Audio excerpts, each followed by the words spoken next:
Witam Was, kochani, po dosyć długiej przerwie. Uważam, że wszystko na temat tego, co było w Bifyju, Żeleźnioku, już powiedziałam, więc wracam do języka polskiego i do mojej naprawdę ogromnej pasji. Jak widzicie, za moimi plecami są torebki, takie mocno niepokorne, mocno dziwne.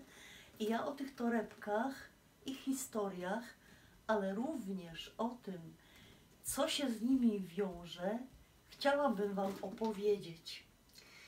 Sądzę, że pierwsza torebka powinna być, właśnie to mój kot, spokojnie, przerobimy go na torebkę. Pierwsza historia powinna tyczyć czegoś, co również interesuje panów. Wiecie dlaczego? Bo to panowie zaczęli pierwsi nosić torebki. Poważnie. Może nie tyle torebki, a torby na rozmaite zdobycze, na rozmaite swoje własne, nie wiem, upolowane zwierzęta. A to, jak poznajecie, to jest co? Volkswagen. A więc chciałam Wam powiedzieć troszeczkę o historii tego samochodu. Ona się zaczyna w roku 1931, gdzie firma Tuned Up zgłosiła się z prośbą o współpracę do kogoś, kogo również kojarzycie z samochodem. Mianowicie do pana Ferdynanda Porsche. Zaczęli razem kombinować. Troszeczkę to trwało, ale jak się orientujecie, nadchodziła II wojna światowa, o czym jeszcze nikt nie wiedział. Natomiast pojawił się już niejaki Adolf Hitler i on troszeczkę tutaj maczał palce w tym samochodzie.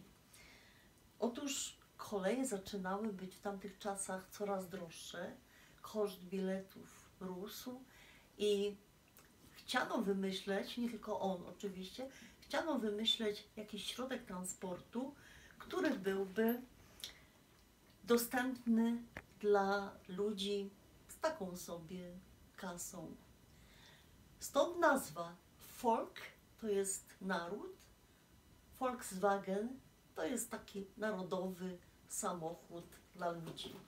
I to jest prawdziwa torebka, która jest reklamówką Volkswagena, ale ja mam jeszcze tutaj coś innego. Jest to takie maleństwo, nasadka na długopis. Współpracowałam kiedyś jako tłumacz z firmą Volkswagena i dostałam to jako gadżet. To jeździ, wyobraźcie sobie. Cud, że jeszcze to w ogóle posiadam. Natomiast skoro jesteśmy przy ciekawostkach, to również chciałam Wam powiedzieć, że na terenie fabryki Volkswagena, która naturalnie istnieje po dzień dzisiejszy, znajduje się masarnia. Poważnie. I ta masarnia to jest specjalnie dla klientów odwiedzających gości, ale przede wszystkim dla pracowników. Ona produkuje kiełbasy, na etykiecie których znajdują się nazwy części samochodów, oczywiście z tego tutaj samochodu, z tej pierwszej wersji, a więc ktoś, kto odwiedza ten zakład, może się w taką kiełbasę zaopatrzyć, a pracownicy mają to na co dzień. No i sądzę, że tyle. Pewno byście chcieli zobaczyć, co się tutaj mieści. Zawsze mówię, jak się mieści karta do bankomatu i komórka, to torebka jest ok i tu się na pewno mieści. A skąd ją mam? O, to moja tajemnica. Osoba, która mi ją sprzedała, koniecznie się chciała ze mną na kawę umówić, ale to było dość dawno temu. A tamta torebka, która przypomina tasak i ocieka krwią, Moja synowa nazwała ją torebką na synową. No, coś jest na rzeczy. I skąd ta krew, nie?